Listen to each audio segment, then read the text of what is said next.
Kemudian 4 rakaat sebelum asar. Saya tahu bapak-bapak kalau sholat qobliyah asar kebanyakan 2 rakaat kan, jarang yang 4 kan. Itu menurut hadis 4 rakaat bukan 2 rakaat. Itu yang 2 rakaat daripada enggak kali ya. Pas yang wajib itu Hah? tahiyatul masjid kali. Hah? Tahiyatul masjid. Lumayan lah daripada enggak. Nah kalau ibadah jangan daripada enggak, harus diniatin. Kita ngaji daripada di rumah ngelamun. Ngaji daripada ngelamun. Ngaji mah diniatin ibadah, jangan daripada. Itu pelecehan terhadap ajaran agama itu. Seakan-akan ajaran agama itu nomor sekian, sisanya dunia lah. Agama utamakan, dunia belakangan. Kalau kita ngejar akhirat, dunia ikut. Pepatah mengatakan, nanam padi, rumput jadi. Nanam rumput, padi kagak jadi. Padi itu akhirat, rumput itu dunia. Nah, orang ngejar dunia melulu, meninggalkan akhirat, itu sama aja ngejar rumput itu. Padinya ditinggalin. Para jamaah yang dimuliakan Allah. Kemudian 2 rakaat qobliyah maghrib. Udah 12 rakaat. Jumlah 22 rakaat. Untuk lebih jelas silahkan lihat keterangannya dalam kitab Fathul Qorib atau kitab Bajuri. Itu ada rinciannya seperti itu. Udah ditentukan, Pak. Nah, kalau kita masih pengen sholat, ya, perasaan ini 2 rakaat masih kurang, nggak apa-apa sholat lagi, tapi sholat mutlak. Sholat mutlak, Bapak mau berapa rakaat pun boleh. Mau 100 rakaat, mau 200 rakaat, mau 1000 rakaat, mau sampai modar sekalian. Mati dalam keadaan sholat, silahkan. Sholat mutlak nggak dibatasi rakaatnya. Dan kapanpun kita mau silahkan, nggak terikat oleh waktu. Jelas ya? Yang lain? Ya.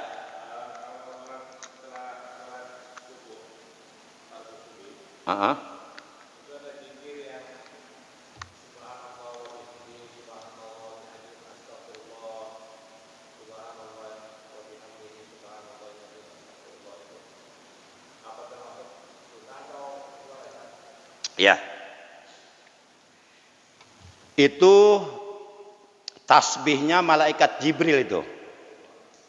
Itu tasbihnya malaikat Jibril. Jadi malaikat Jibril suka membaca tasbih itu. Subhanallah wa bihamdihi subhanallahil azim astagfirullah. Kita pikir-pikir, kok malaikat Jibril beristighfar ya? Kan istighfar itu artinya mohon ampun. Kok malaikat Jibril mohon ampun ya? Setahu kita malaikat itu nggak ada yang berbuat dosa. Kok minta ampun ya? Iya, seharusnya kita malu. Malaikat Jibril aja yang nggak pernah berbuat dosa istighfar, masa kita yang banyak dosanya nggak mau istighfar? Ini pelajaran buat kita. Subhanallah wa bihamdihi subhanallahil azim astagfirullah.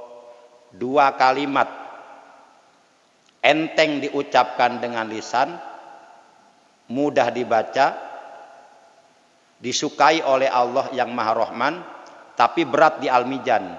Subhanallah wa bihamdi subhanallahil azim.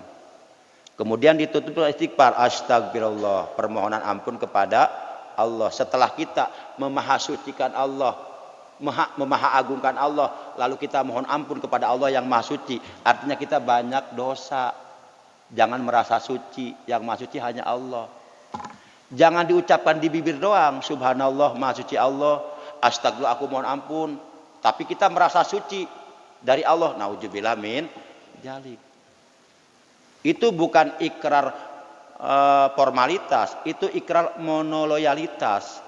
Harus diaplikasikan di dalam perilaku kita sehari-hari. Kalau lisan kita mengucapkan subhanallah wa bihamdi, Maha Suci Allah, segala puji baginya, subhanallahil azim, Maha Suci Allah yang Maha Agung, astagfirullah, aku mohon ampun kepada Allah.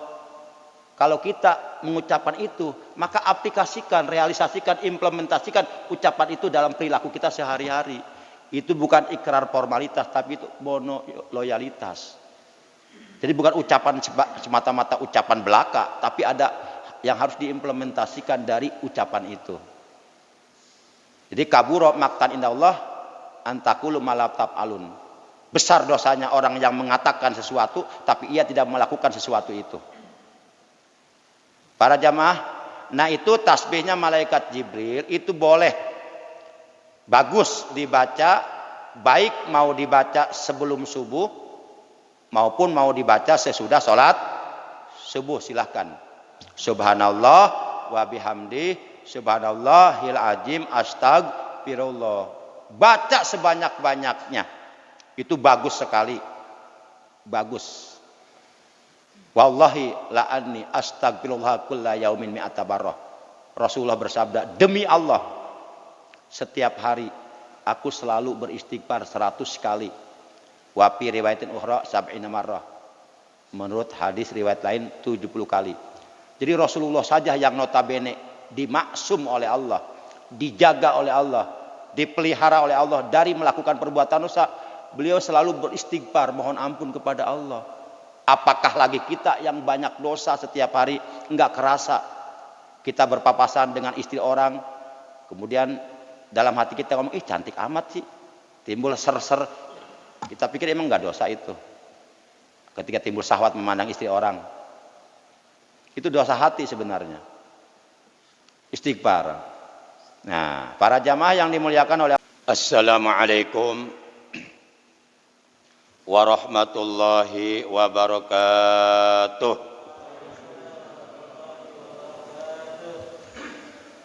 A'udzu billahi minasyaitonir rajim. Bismillahirrahmanirrahim. Innal hamdalillah nahmaduhu wa nasta'inuhu wa nastaghfiruh. Wa na'udzu billahi min syururi anfusina wa min sayyiati a'malina. May yahdihillahu fala mudhillalah wa may yudlilhu fala hadiyalah. Asyhadu an la ilaha illallah wahdahu la syarikalah wa ashhadu anna sayyidana Muhammadan abduhu wa rasuluh la nabiyya ba'dah. Allahumma fassalli wa sallim wa barik ala hajan nabiyil karim war rasulis sanadil azim sayyidina wa habibina wa syafi'ina wa qurrati a'yunina wa maulana Muhammad wa ala alihi wa ashabihi al-kiram alladzina jahadu fi sabilillah bisayfil mujahadati bil hikmati wal kalam. Amma ba'da. Faqad qala Allah tabaraka wa ta'ala azza wa jalla fi kitabihil karim wa huwa asdaqul qailin. A'udzu billahi minasy syaithanir rajim. Bismillahirrahmanirrahim. Fattaqullaha la'allakum tuflihun. Wa qala nabiyyuna sayyiduna Muhammadun sallallahu alaihi wa alihi wa sahbihi wa sallam, usikum bi taqwallah wa sam'i wa ta'ah. Sadaqallahu maulana al-azimul karim wa sadaqa rasuluhun nabiyul habibul karim wa nahnu ala jalika minasy syahidin wasyakirina walhamdulillahi rabbil alamin.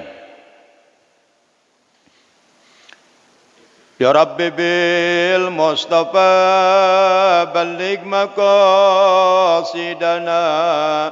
waghfir lana ma madha ya wasi'al karami huwal habibul ladzi turja syafa'atuhu likulli hawlim minal ahwali muqtahimi نبينا قدوة نبينا رحمة للكون شاملة للناس نازمة يا رب بالمصطفى بلغ مقاصدنا واغفر لنا ما مضى يا واسع الكرم اللهم صل وسلم وبارك عليه وعلى آله وصحبه.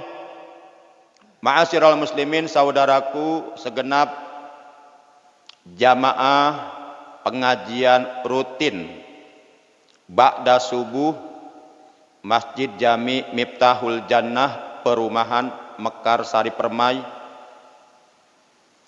yang seluruhnya tanpa kecuali saya hormati, dan mudah-mudahan kita semuanya yang hadir juga keluarga kita senantiasa oleh Allah selalu diberikan kemuliaan dunia dan akhirat, selalu diberikan kesehatan zahir maupun batin dengan kesehatan yang barokah, yaitu kesehatan yang selalu digunakan untuk beribadah, untuk beramal solih, untuk berbuat baik, buat bekal hidup kita nanti di alam akhirat. Amin ya Allah ya Rabbal Alamin. Hari ini hari Ahad, minggu kedua di bulan Januari tanggal 10 tahun 2021.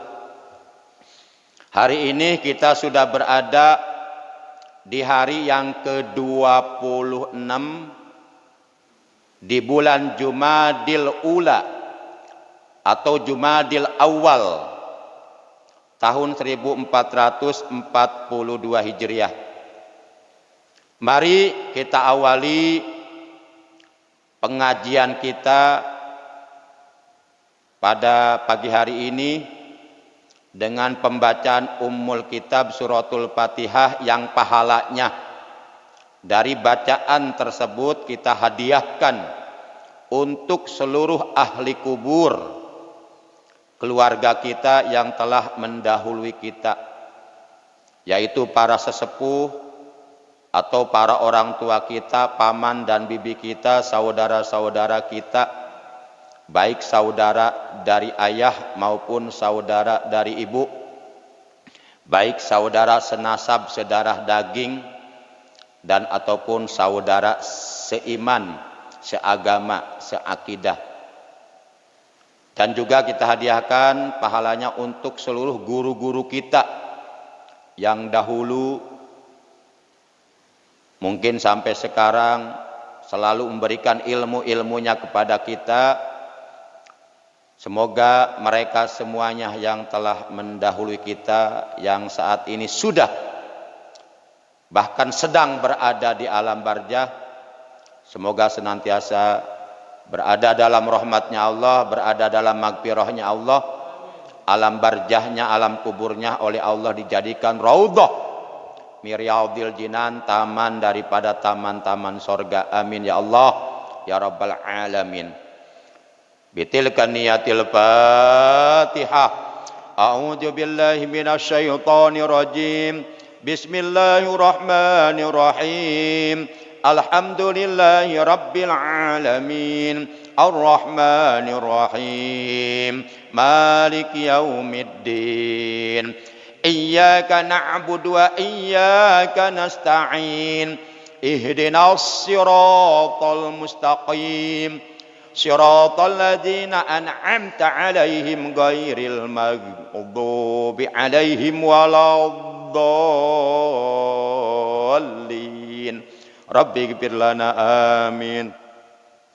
Ma'asyiral muslimin, saudaraku segenap jamaah majlisul ilmi, jamaah pengajian rutin ba'da subuh Masjid Jami Mekar Sari, Masjid Jami Miftahul Jannah Mekar Sari Permai, yang saya hormati, rahimakumullah wa hadakumullah wa akramakumullah fid dunya wal akhirah.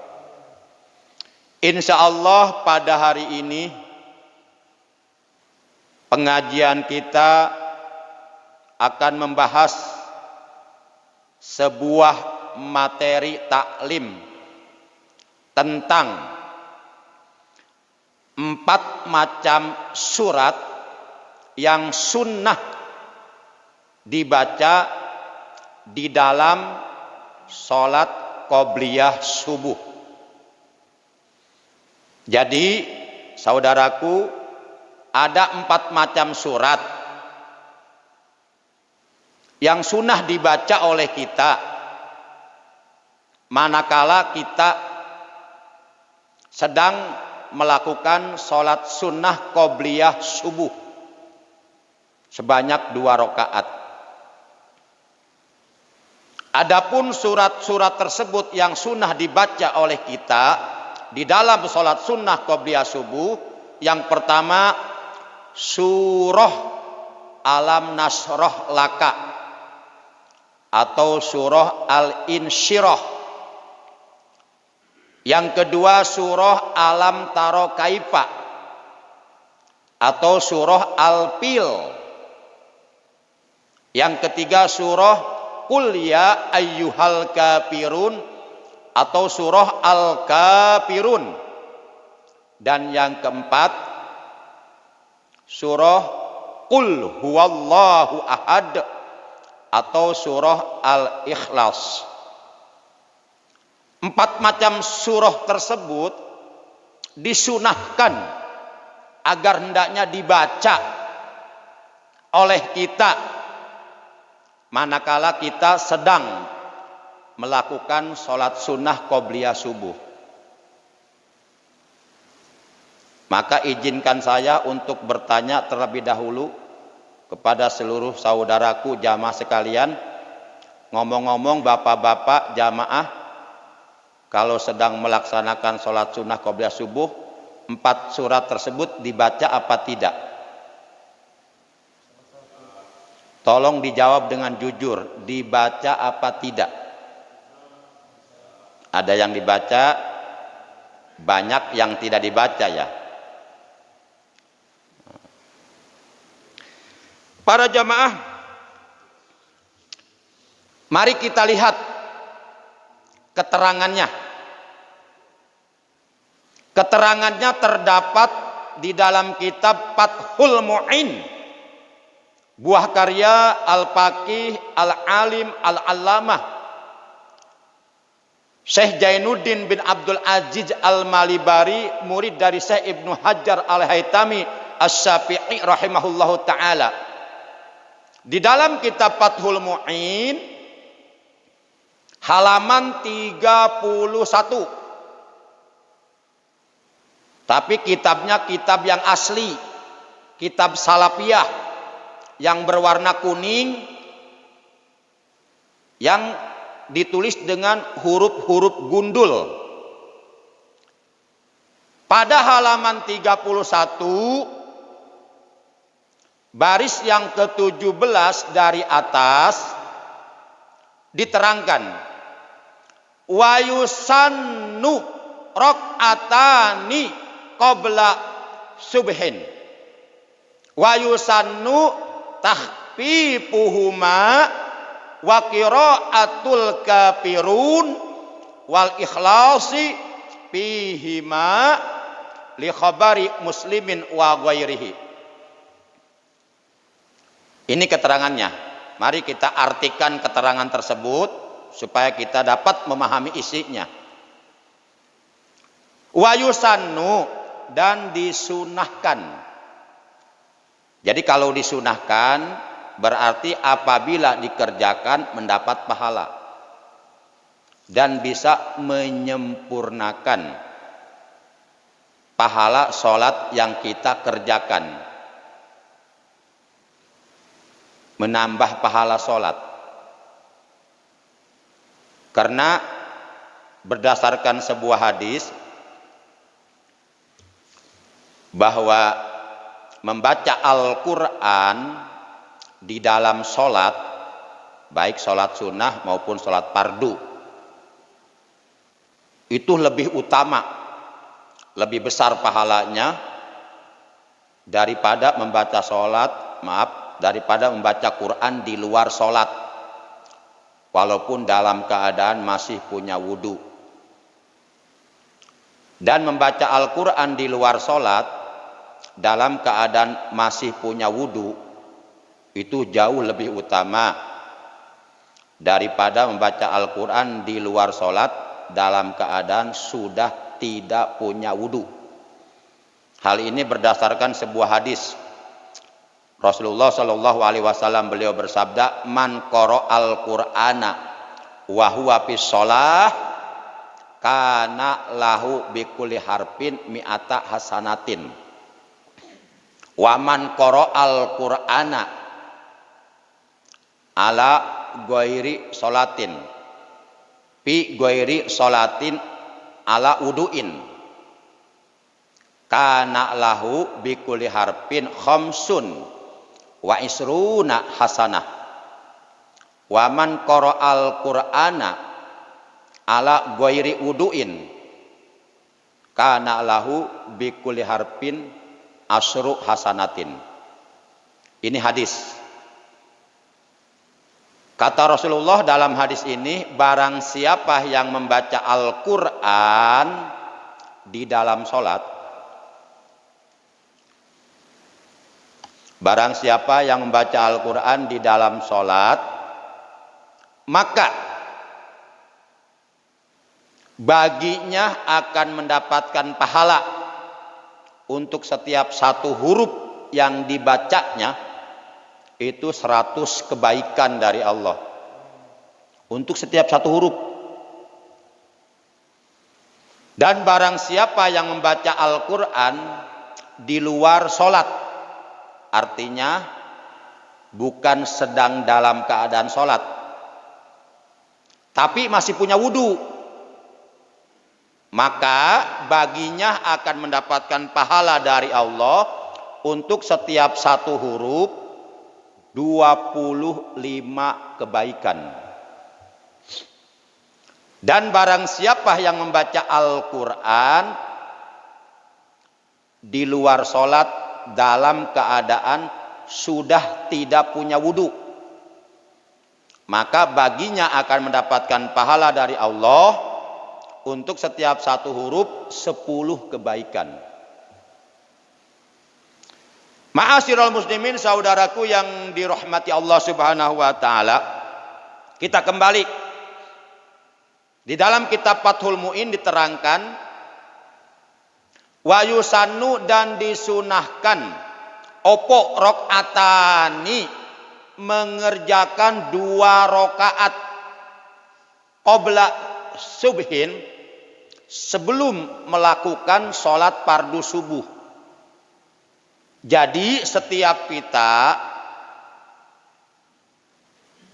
agar hendaknya mengerjakan sholat sunnah qobliyah subuh 2 rakaat sebelum kita mengerjakan sholat fardu subuh, berdasarkan sebuah hadis yang diriwayatkan oleh Imam Muslim dari Siti Aisyah radhiyallahu anha. Ia berkata, anna Rasulullah sallallahu alaihi wasallam qol, bahwasanya Rasulullah sallallahu alaihi wasallam beliau telah bersabda, raqatal fajri ay raqatani qabla subhin khairu minad dunya wa ma fiha. 2 rakaat salat sunnah qobliyah subuh, atau disebut juga salat sunnah fajar. Kenapa disebut salat sunnah fajar? Karena salat sunnah tersebut dikerjakan setelah terbitnya fajar sodik, setelah masuknya waktu salat subuh. 2 rakaat salat sunnah qobliyah subuh itu nilainya jauh lebih baik minad dunya wa ma fiha, daripada dunia beserta seluruh isinya. Dunia beserta seluruh isinya ini tidak ada apa-apanya, kecil jika dibandingkan dengan pahala sholat sunnah qobliyah subuh 2 rakaat. Apalagi sholat subuhnya berjamaah. Kata Nabi dalam hadis sahih riwayat Imam Bukhari, man sholat subha fi jamaatin maka annama qomal laila kullah. Barang siapa yang melaksanakan sholat subuh dengan berjamaah, maka sungguh seakan-akan ia melaksanakan sholat sunnah sepanjang malam. Subhanallah. Maka rugi orang Islam begitu azan subuh dikumandangkan masih tidur. Rugi sekali, dan di akhirat dia akan menyesal. Qobliyah subuhnya saja pahalanya jauh lebih baik daripada dunia dan seluruh isinya. Pahala yang begitu besar, seandainya sekarang dibuktikan oleh Allah di alam dunia, tentu masjid dimanapun akan penuh dengan umat Islam yang berlomba-lomba untuk mengerjakan sholat subuh berjamaah.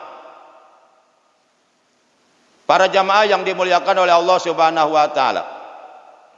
Kemudian wa yusannu tahfifuhuma, dan disunahkan meringankan 2 rakaat dalam sholat sunnah qobliyah subuh. Artinya sholat sunnah qobliyah subuhnya enggak usah berlama-lamaan. Wa qiraatul kafirun wal ikhlas, dan dalam sholat sunnah qobliyah subuh disunahkan di rakaat pertama setelah Fatihah membaca surah Al-Kafirun, dan di rakaat kedua setelah Fatihah membaca surah Al-Ikhlas. Pihima di dalam 2 rakaat qobliyah subuh. Li khabari muslimin wa ghairihi. Hal ini berdasarkan keterangan hadis sahih yang telah diriwayatkan oleh Imam Muslim dan imam-imam yang lainnya. Ma'asyiral muslimin, saudaraku yang dirahmati Allah Subhanahu wa taala, kita lanjutkan keterangan dalam kitab Fathul Mu'in halaman 31 baris yang ke-17 dari atas. Juga telah diterangkan wa waroda aidon pihima alam nasyrah laka wa alam taro kaifa wa inna man dawama ala qiraatihima pihima jalat anhu illatul bawashir. Dan tersebut pula bahwa di dalam 2 rakaat sholat qobliyah subuh disunahkan membaca surah Alam Nasroh Laka atau surah Al-Insyirah di rakaat pertama setelah Fatihah, dan disunahkan membaca surah Alam Taro Kaifa di rakaat kedua setelah Fatihah. Karena sesungguhnya barang siapa yang mendawamkan, melanggengkan, membiasakan membaca kedua surah tersebut di dalam qobliyah subuhnya, jalat anhu illatul bawashir, maka niscaya oleh Allah akan dihilangkan dari penyakit beser, baik itu beser kencing maupun beser kentut maupun beser yang lainnya. Oleh Allah akan dihilangkan penyakit besernya kalau kita mendawamkan, membiasakan selalu membaca surah Alam Nasroh dan surah Alam Taro Kaifa, atau disebut juga surah 2 alam, Alam Nasroh dan Alam Taro, surah 2 alam, dan surah 2 kul ya al-kafirun dan kul huwallahu ahad. Jadi ada surah 2 alam, ada surah 2 kul. Demikian menurut keterangan dalam kitab Fathul Mu'in halaman 31 baris yang ke-17 dari atas. Maksudnya begini saudara-saudaraku, kalau kita mengerjakan sholat sunnah qobliyah subuh 2 rakaat, ada 2 opsi, ada 2 pilihan. Pilihan yang pertama, boleh mengerjakan 2 rakaat qobliyah subuh di rakaat pertama setelah Fatihah Al-Kafirun, di rakaat kedua setelah Al-Fatihah Qul huwallahu ahad. Itu pilihan pertama, silahkan. Pilihan yang kedua, di rakaat pertama setelah Fatihah Alam Nasroh, di rakaat kedua setelah Fatihah Alam Taro Kaifa Al-Fil. Bahkan boleh 4 surat tersebut dibaca seluruhnya di dalam 2 rakaat qobliyah subuh. Caranya, di rakaat pertama setelah Fatihah kita baca surat Alam Nasroh dan surat Alam Taro Kaifa. Di rakaat kedua setelah Fatihah kita baca surat Al-Kafirun dan surat Al-Ikhlas. Empat-empatnya kita baca dalam rangka mengerjakan apa yang biasa dikerjakan oleh Nabi kita tercinta, Nabi besar Muhammad sallallahu alaihi wasallam. Menurut keterangan begitu, Rasulullah manakala beliau melaksanakan sholat qobliyah subuh 2 rakaat, maka di rakaat pertama beliau membaca, setelah Fatihah beliau membaca Alam Nasroh dan Alam Taro Kaifa. Di rakaat kedua setelah Fatihah beliau membaca Qul ya ayyuhal kafirun dan Qul huwallahu ahad. Hal ini sebagaimana juga telah diterangkan di dalam kitab Fathul Mu'in, payusannul jam'u pihima bainahunna liyatahaqqaqal ityanu bil warid ay bin Nabi sallallahu alaihi wasallam ahjan mimma qalahun Nawawi. Artinya, maka disunahkan mengumpulkan, maksudnya membaca surat-surat tersebut yang sebanyak 4 surat. Pihima di dalam 2 rakaat qobliyah subuh. Jadi sunnah hukumnya, di dalam 2 rakaat qobliyah subuh kita membaca 4 surat. Sekali lagi biar jelas, di rakaat pertama setelah Fatihah kita baca surah Alam Nasroh dan surah Alam Taro Kaifa. Di rakaat kedua setelah Fatihah kita baca surah Al-Kafirun dan surah Al-Ikhlas atau Qul huwallahu ahad. Ini dilakukan oleh Rasulullah. Jadi ini sunnah Rasul. Sunnah Rasul itu bukan hanya ada di luar sholat. Banyak sunnah-sunnah Rasul yang seyogyanya kita lakukan di dalam sholat. Bahkan mengerjakan sunnah Rasulullah yang ada dalam sholat itu jauh lebih afdol daripada mengerjakan sunnah Rasulullah yang ada di luar sholat, walaupun semuanya bagus. Para jamaah yang dimuliakan oleh Allah Subhanahu wa taala,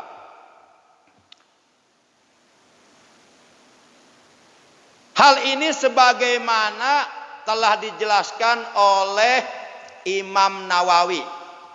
Jadi Imam Nawawi pun berpendapat demikian. Setiap kita yang ngaku umatnya Rasulullah, kita mempunyai kewajiban untuk mempertahankan, mengamalkan, menghidupkan sunnah-sunnah Rasulullah.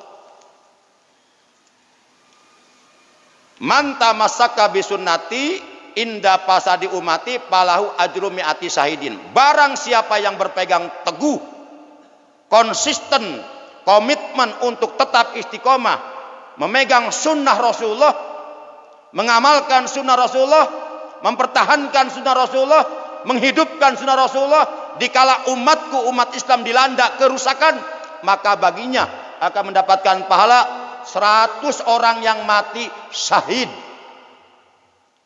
Sebagaimana firman Allah dalam Al-Quran surah Al-Hasr ayat 17, wa ma'atakumur rasul fakhuduh. Dan apapun yang didatangkan, yang dibawa, yang diajarkan, yang dicontohkan, yang dilakukan Rasulullah kepadamu, ikuti itu. Mengikuti sunnah Rasul itu artinya mengikuti Rasulullah, samalah artinya kita mentaati, mengikuti Allah.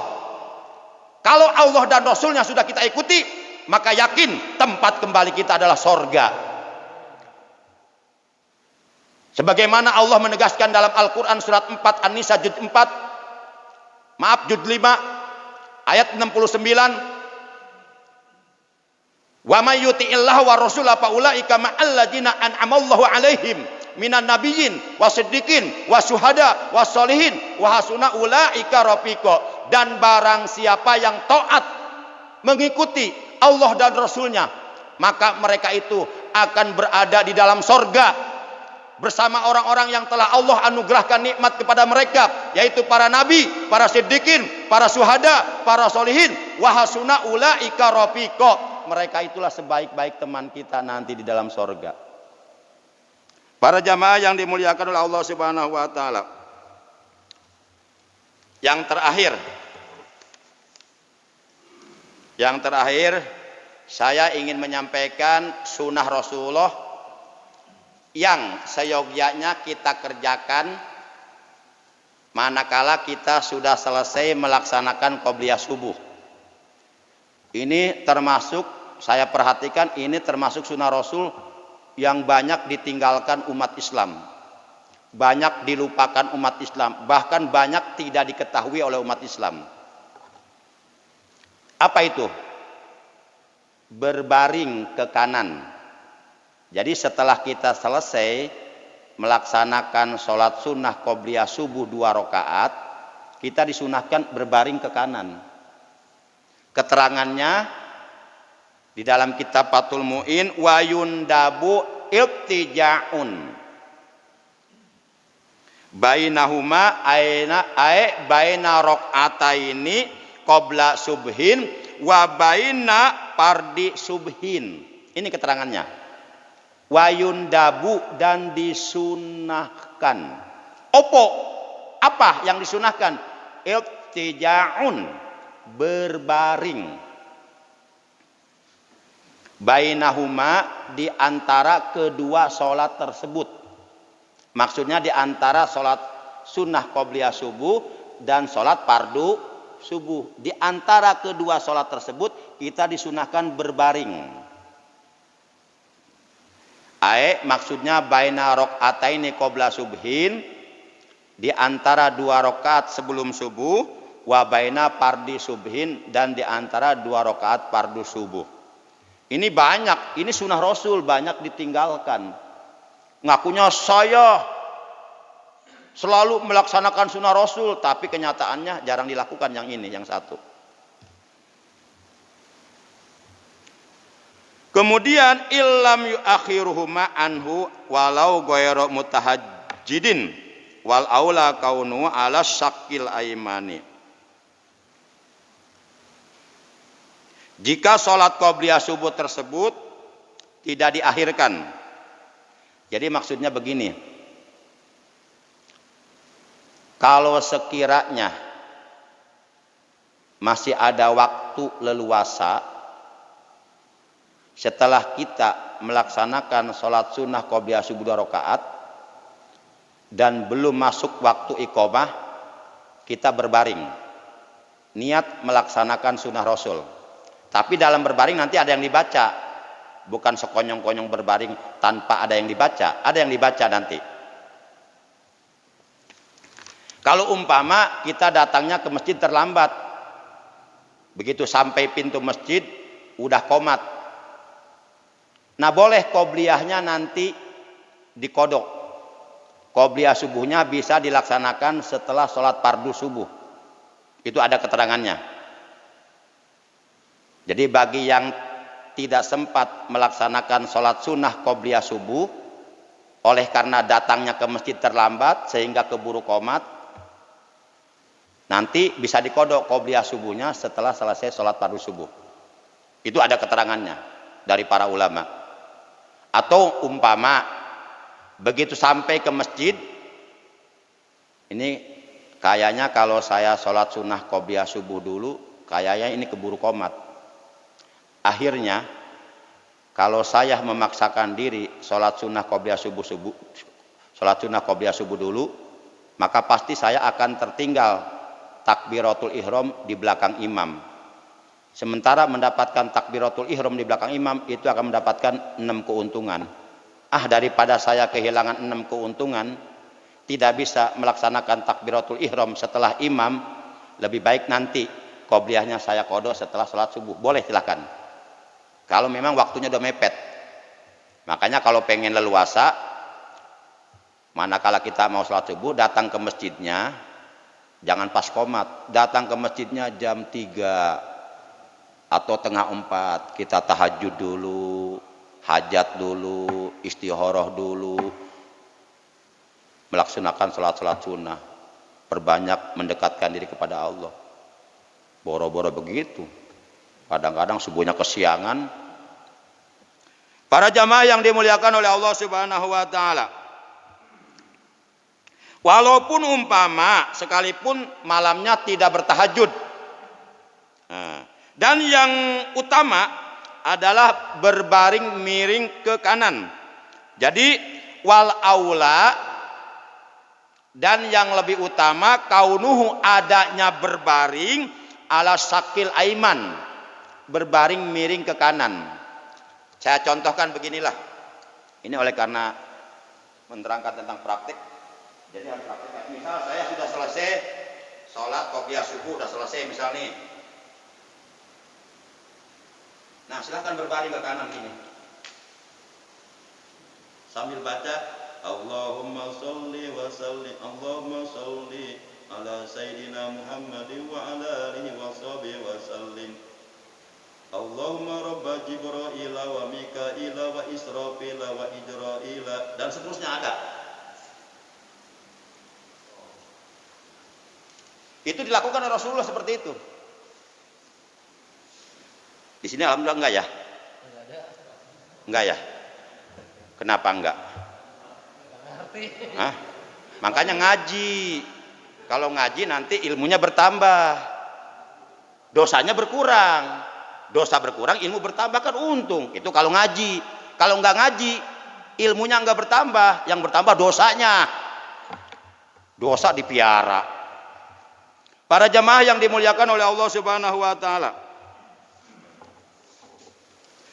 adapun yang sunnah dibaca pada waktu kita berbaring ke kanan setelah kita selesai melaksanakan sholat sunnah qobliyah subuh 2 rakaat, pada waktu berbaring yang kita baca Allahumma sholli ala sayyidina Muhammadin wa ala alihi wa sahbihi wa sallim. Allahumma rabba Jibril wa Mikail wa Israfil wa Ijrail, as'aluka rahmataka wa jannataka wa magfirataka fa innaka antal ghafurur rahim. Allahumma magfiratuka awsa'u min dunubi wa rahmatuka arja' indi min amali. Rabbighfirli wa tub alayya innaka antat tawwabul ghafur. Apal enggak? Pantesan nggak pernah dilaksanakan. Gopurnya doang apa? Apal gopurnya ya? Apal pertama Allahumma, ujungnya gopur. Allahumma gopur.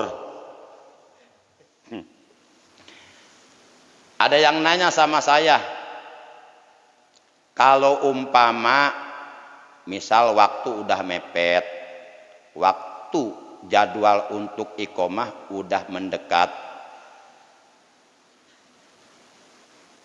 jangankan berbaring, qobliyah subuh aja nggak keburu misal. Apakah ada penggantinya dari kesunahan berbaring? Ada. Di sini diterangkan dalam kitab Fathul Mu'in, fa illam yurid jalika fasola bainahuma binahwi kalamin au tahawulin. Maka jikalau tidak berkeinginan atau tidak ada niat atau tidak ada rencana untuk melakukan berbaring, maka hendaklah ia memisahkan di antara kedua sholat tersebut. Hendaklah ia memisahkan di antara sholat sunnah qobliyah subuh dengan sholat sunnah fardu subuh dengan seumpama sekedar berbicara. Dengan seumpama sekedar berbicara. Misal negur orang, Pak Andi sehat, udah gitu. Atau assalamualaikum Pak Andi. Nah. Kalau umpama kesunahan berbaring tidak dikerjakan, maka untuk memisahkan antara sholat qobliyah subuh 2 rakaat dan sholat subuh 2 rakaat bisa dengan seumpama berbicara. Atau kalau umpama enggak dengan berbicara,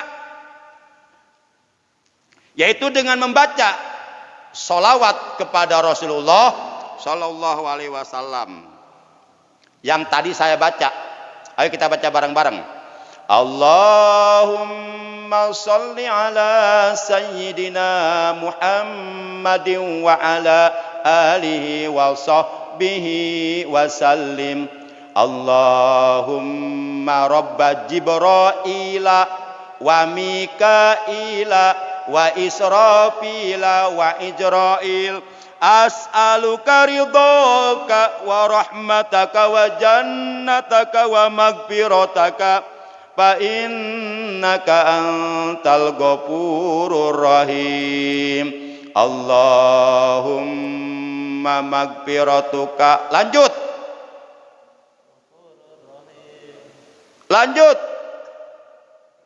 Jud. Allahumma magfiratuka awsa'u min junubi wa rahmatuka arja indi min amali. Rabbi gfirli wa tub alayya innaka antat tawwabul. Hafal Gofur, udah hafal, mantap, udah tinggal diamalkan, udah hafal mah. Oh itu enggak dibaca, berbaringnya pun enggak. Memisahkan antara 2 rakaat qobliyah subuh dengan 2 rakaat fardu subuh juga dengan seumpama berbicara kepada orang lain juga enggak. Masih adakah? Masih, yaitu dengan cara membaca Ya Hayyu Ya Qayyum La ilaha illa anta subhanaka inni kuntu minadh dhalimin. Ngomong-ngomong yang ini suka dibaca enggak nih? Entengan itu, Ustaz. Padahal hafal tapi enggak dibaca ya. Entengan itu dah. Yang hafal aja enggak dibaca, yang hafal aja enggak dibaca apalagi yang enggak hafal ya.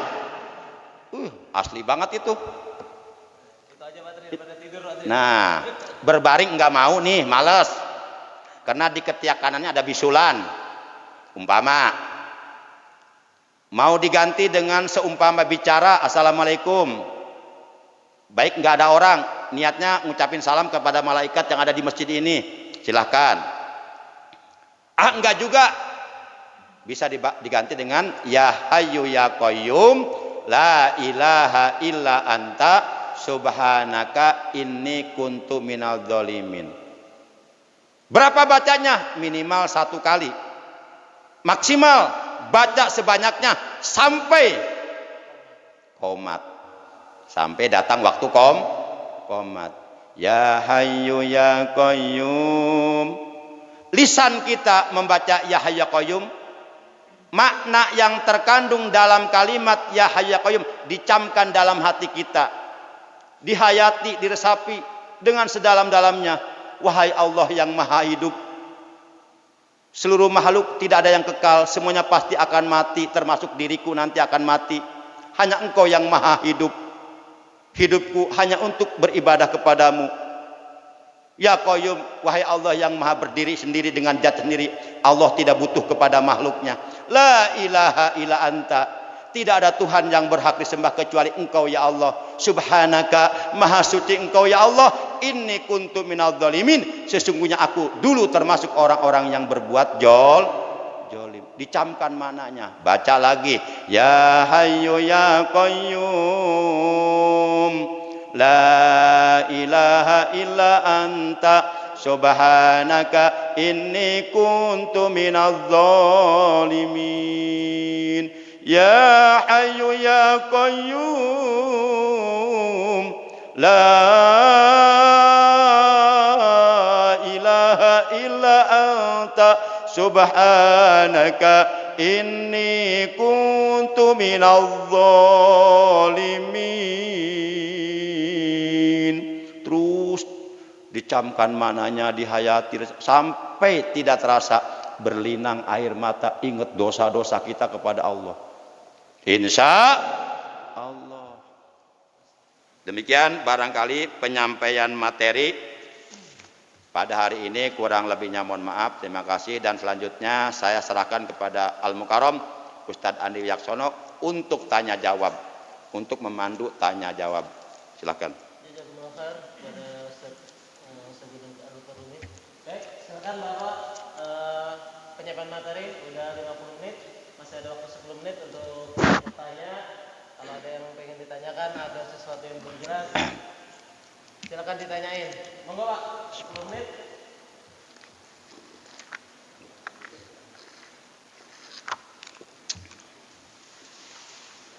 Monggo, silakan. Waalaikumsalam warahmatullahi wabarakatuh. Mungkin ini nggak hanya sholat qobliyah aja Ustaz ya, yang sholat sunnah rawatib saja. Yang sholat sunnah rawatib itu apakah dibatasi hanya 2 rakaat atau boleh lebih? Misalkan 4 rakaat, itu tuh 4 rakaat itu 2 atau boleh langsung 4 rakaat? Baik. Sholat rawatib adalah sholat sunnah yang mengiringi atau yang mengikuti sholat fardu 5 waktu.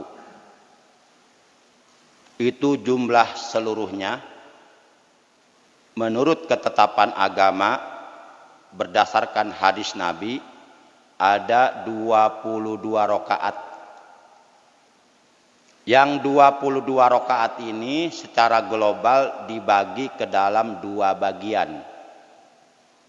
Yang 10 rakaat hukumnya sunnah muakkad, yakni kesunahannya sangat dikokohkan, kesunahannya sangat dikuatkan di dalam ajaran Islam, sangat dianjurkan untuk dikerjakan, dan pahalanya hampir mendekati pahala wajib. Nah, itu yang hukumnya sunnah muakkad, ada 10 rakaat. Adapun yang 10 rakaat rinciannya 2 rakaat qobliyah subuh, 2 rakaat ba'diyah zuhur, 2 rakaat qobliyah zuhur, 2 rakaat ba'diyah zuhur, 2 rakaat ba'diyah maghrib, 2 rakaat ba'diyah isya. Jumlah 10. Nah, ini yang 10 rakaat hukumnya sunnah muakkad, enggak pernah ditinggalkan oleh Rasulullah. Yang kedua, yang hukumnya sunnah ghair muakkad, yakni kesunahannya enggak begitu dikokohkan, tapi tetap dapat pahala. Tetap kita dianjurkan untuk mengerjakannya, baik yang sunnah ghair muakkad, terlebih-lebih yang sunnah muakkad. Yang hukumnya sunnah ghair muakkad ada 12 rakaat. Rinciannya 2 rakaat sebelum zuhur. Berarti sebelum zuhur seharusnya 4 rakaat dengan 2 kali salam.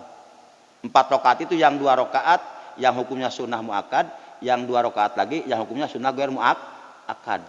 4 rakaat dengan 2 kali salam. Jadi mengerjakannya 2 rakaat, 2 rakaat. Walaupun boleh mengerjakan 4 rakaat sekaligus 1 kali salam tanpa tahiyat awal, boleh, termasuk qobliyah Jumat. Terus 2 rakaat sesudah zuhur. Berarti sesudah zuhur seharusnya 4 rakaat kan seharusnya kan. Kemudian 4 rakaat sebelum asar. Saya tahu bapak-bapak kalau sholat qobliyah asar kebanyakan 2 rakaat kan. Jarang yang 4 kan. Itu menurut hadis 4 rakaat bukan 2 rakaat.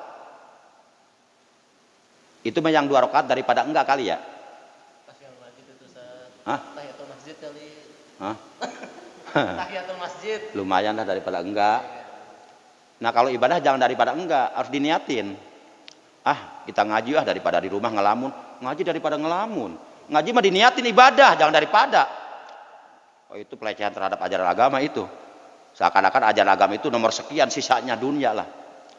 Agama utamakan, dunia belakangan. Kalau kita ngejar akhirat, dunia ikut. Pepatah mengatakan, nanam padi, rumput jadi. Nanam rumput, padi kagak jadi. Padi itu akhirat, rumput itu dunia. Nah, orang ngejar dunia melulu, meninggalkan akhirat, itu sama aja ngejar rumput itu. Padinya ditinggalin. Para jamaah yang dimuliakan Allah. Kemudian 2 rakaat qobliyah maghrib. Udah 12 rakaat. Jumlah 22 rakaat. Untuk lebih jelas silahkan lihat keterangannya dalam kitab Fathul Qorib atau kitab Bajuri. Itu ada rinciannya seperti itu. Udah ditentukan Pak. Nah kalau kita masih pengen sholat, ya perasaan ini 2 rakaat masih kurang, nggak apa-apa sholat lagi, tapi sholat mutlak. Sholat mutlak, Bapak mau berapa rakaat pun boleh, mau 100 rakaat, mau 200 rakaat, mau 1000 rakaat, mau sampai modar sekalian, mati dalam keadaan sholat silahkan. Sholat mutlak nggak dibatasi rakaatnya, dan kapanpun kita mau silahkan, nggak terikat oleh waktu. Jelas ya? Yang lain? Ya.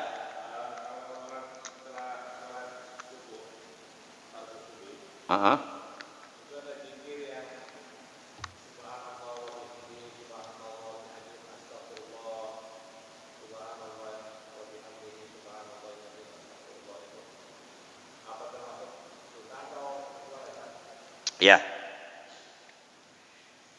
Itu tasbihnya malaikat Jibril itu. Itu tasbihnya malaikat Jibril. Jadi malaikat Jibril suka membaca tasbih itu. Subhanallah wa bihamdihi subhanallahil azim astagfirullah. Kita pikir-pikir, kok malaikat Jibril beristighfar ya? Kan istighfar itu artinya mohon ampun. Kok malaikat Jibril mohon ampun ya? Setahu kita malaikat itu nggak ada yang berbuat dosa. Kok minta ampun ya?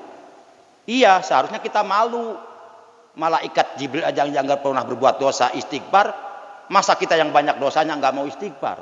Ini pelajaran buat kita. Subhanallah wa bihamdihi subhanallahil azim astagfirullah. 2 kalimat enteng diucapkan dengan lisan, mudah dibaca, disukai oleh Allah yang Maha Rahman, tapi berat di al-mizan. Subhanallah wa bihamdi subhanallahil azim. Kemudian ditutup oleh istighfar, astagfirullah, permohonan ampun kepada Allah. Setelah kita memahasucikan Allah, memahaagungkan Allah, lalu kita mohon ampun kepada Allah yang Maha Suci, artinya kita banyak dosa. Jangan merasa suci, yang Maha Suci hanya Allah.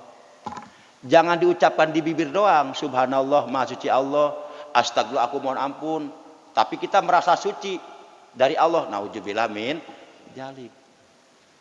Itu bukan ikrar formalitas, itu ikrar monoloyalitas. Harus diaplikasikan di dalam perilaku kita sehari-hari. Kalau lisan kita mengucapkan subhanallah wa bihamdi, Maha Suci Allah, segala puji baginya, subhanallahil azim, Maha Suci Allah yang Maha Agung, astagfirullah, aku mohon ampun kepada Allah. Kalau kita mengucapkan itu, maka aplikasikan, realisasikan, implementasikan ucapan itu dalam perilaku kita sehari-hari. Itu bukan ikrar formalitas, tapi itu monoloyalitas. Jadi bukan ucapan semata-mata ucapan belaka, tapi ada yang harus diimplementasikan dari ucapan itu. Jadi kabura maqtan indallah antakulu malatab alun. Besar dosanya orang yang mengatakan sesuatu tapi ia tidak melakukan sesuatu itu.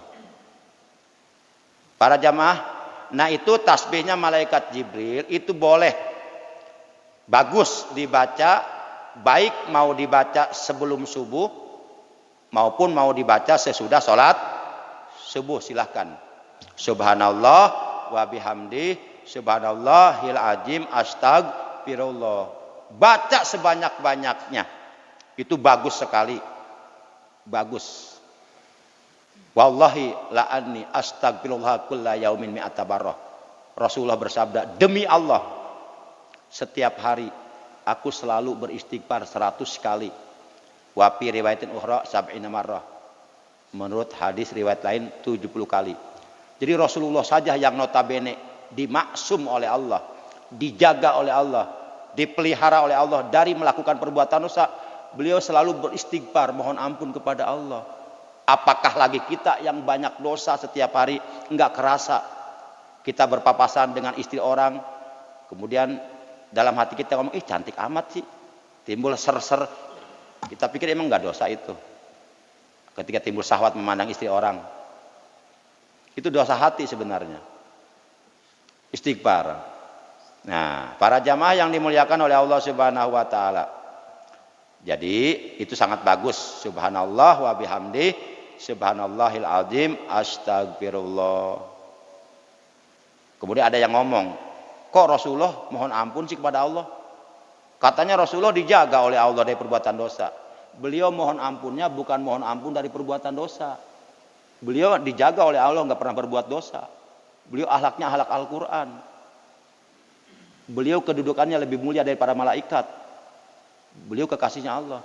Beliau istighfarnya bukan untuk dosa, tapi beliau istighfarnya kalau beliau kurang bersyukur sama Allah. Beliau ingin menjadi abdan syakuro, ingin menjadi hamba yang pandai bersyukur kepada Allah. Beliau merasa kalau syukurnya kepada Allah kurang, makanya beliau mohon ampun, ya Allah, kalau syukur saya kurang kepadamu ya Allah, engkau telah banyak memberikan nikmat kepadaku, sementara aku syukurnya kurang kepada astagfirullah ya Allah, mohon ampun. Itu maksudnya. Lah kita mau dosa banyak juga malas istighfar.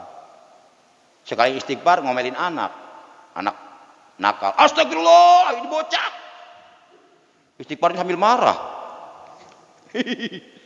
Demikian Pak Abdullah. Kurang lebihnya saya mohon maaf. Silakan.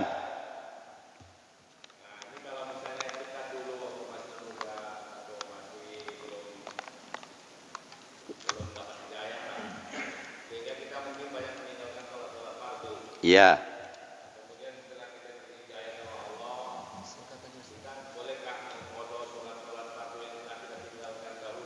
Iya.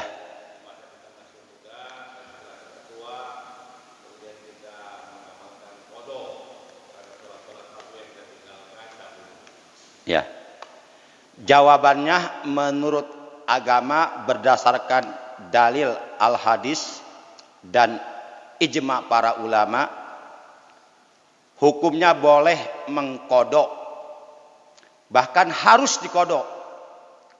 Wajib dikodok sholat fardu yang dahulu di masa lalu kita banyak meninggalkannya. Mungkin dahulu masa lalu kita kelam, masa lalu kita catatan hitam. Sekarang kita sudah sadar, insaf, tobat, ingin memperbaiki diri, silahkan kodok sholat fardu yang dahulu pada masa-masa lalu pernah kita tinggalkan. Kalau umpama jumlahnya kita enggak ingetnya banyak aja, karena kita enggak pernah punya catatan. Ketika dulu meninggalkan sholat fardu kita nggak pernah catat gitu ya. Tapi seingat saya dulu banyak meninggalkan sholat fardu. Maka lakukan kodoknya setiap waktu. Begini caranya. Kita sholat subuh hari ini. Setelah selesai kita zikir, berdoa, sholat subuh lagi untuk kodok yang lalu. Lakukan itu tiap waktu, tiap hari. Zuhur juga demikian. Ashor juga demikian. Maghrib juga demikian. Isya demikian. Terus lakukan. Sampai kira-kira menurut ingatan kita lunas hutang kita kepada Allah. Hutang kepada manusia aja wajib dibayar, apalagi hutang kepada Allah. Nah, gitu. Ini dilakukan oleh seorang ulama besar yang bernama Syekh As-Subki. Bahkan beliau bukan mengkodok sholat beliau, tapi beliau mengkodok sholat saudara-saudaranya yang dulu pernah meninggalkan sholat dan keburu mati, sama beliau dikodoin. Itu boleh. Keterangannya silahkan lihat dalam kitab Fathul Muin, itu ada. Demikian Pak Abdullah. Yang lainnya? Mohon maaf, tanpa menghalangi Bapak sekalian yang pengen bertanya. Tadi saya juga nggak mau zolim. Waktunya udah 70 menit. Udah habis ya. Sudah lewat 10 menit. Jadi silakan Bapak sekalian yang pengen bertanya atau melanjutkan pembicaraan, nanti kita lanjutkan di Serambi ya, sambil kita ngeteh. Ya, jadi jatah ta'lim kita adalah 60 menit. Saya juga nggak mau zolim dan nggak mau menghalangi Bapak sekalian untuk melaksanakan aktivitas yang lain. Baik, syukran jazakallahu khair kepada guru kita Ustaz Saifuddin atas kehadirannya. Monggo ditutup dengan doa. Sekali lagi Bapak sekalian yang masih ada pertanyaan, nanti kita lanjutkan di Serambi sambil kita ngeteh-ngeteh. Baik, tafadhol. Siap. Para jamaah yang dimuliakan oleh Allah Subhanahu wa taala, demikian materi yang bisa saya sampaikan, kurang lebihnya saya mohon maaf. Terima kasih atas kehadirannya. Mudah-mudahan materi yang saya sampaikan menambah wawasan ilmu pengetahuan kita dalam hal agama dan sekaligus menambah amal ibadah kita, amal kebaikan kita kepada Allah Subhanahu wa taala, dan mudah-mudahan dosa-dosa kita diampuni. Akhirnya mari kita tutup pengajian kita pagi hari ini dengan mengucapkan hamdalah dan dengan membaca tasbih kafaratul majlis. Alhamdulillahirabbil alamin. Subhanakallahumma wa bihamdika asyhadu an la ilaha illa anta wahdaka la syarika laka astaghfiruka wa atubu ilaik.